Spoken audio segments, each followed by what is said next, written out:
নাবালিকা ছাত্রীকে অশ্লীল মেসেজ, গ্রেপ্তার স্কুলের প্রিন্সিপাল। কলকাতার জোকা ম্যানেজমেন্ট কলেজের ধর্ষণের ঘটনার রেশ কাটতে না কাটতে নাবালিকা ছাত্রীকে অশ্লীল মেসেজ করার অভিযোগে গ্রেপ্তার স্কুলের প্রিন্সিপাল। এই ঘটনাকে কেন্দ্র করে চাঞ্চল্য ছড়িয়েছে দক্ষিণ 24 পরগনা জেলার অন্তর্গত ক্যানিং থানার রায়বাঘিনী ডিপল হাই স্কুলে।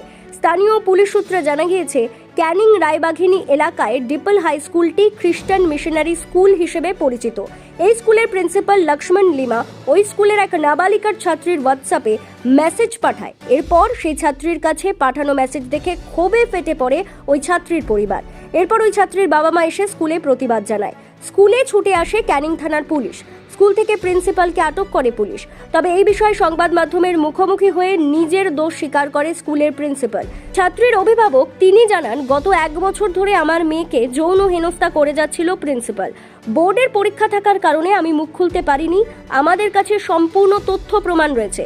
অবশেষে আমরা প্রতিবাদ জানাই। এখন কলেজের প্রিন্সিপাল তিনি অস্বীকার করছে যে এমন ঘটনা তিনি ঘটাননি। প্রতিনিয়ত আমার মেয়ের ফোনে অশ্লীল মেসেজ উনি পাঠাতো। এখনো পর্যন্ত থানায় আমরা অভিযোগ জানাইনি। থানায় অভিযোগ জানাবো। এই ঘটনায় কার্যতভাবে ফুঁসছে এলাকার মানুষজনেরা।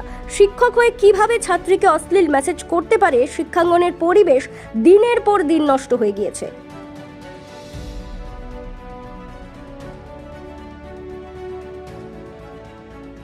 যে ঘটনাটা কি হয়েছে, মানে প্রিন্সিপালকে কেন পুলিশ আটক করলো বা কি বিষয়টা কি?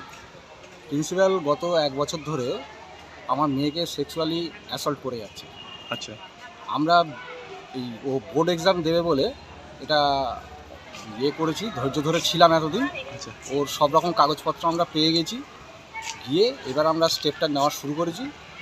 উনি যে সব অশ্লীল মেসেজ পাঠিয়েছে তার ডিটেলস সব কিছু আমাদের কাছে আছে, কিন্তু বর্তমানে উনি এখন এগুলো ডিনাই করছে। আমরা কিন্তু সেটা মানব না। এ বিষয়ে কি আপনারা থানায় অভিযোগ করবেন? দেখছি, এখনও ঠিক করিনি, ঠিক করবো। আচ্ছা আচ্ছা।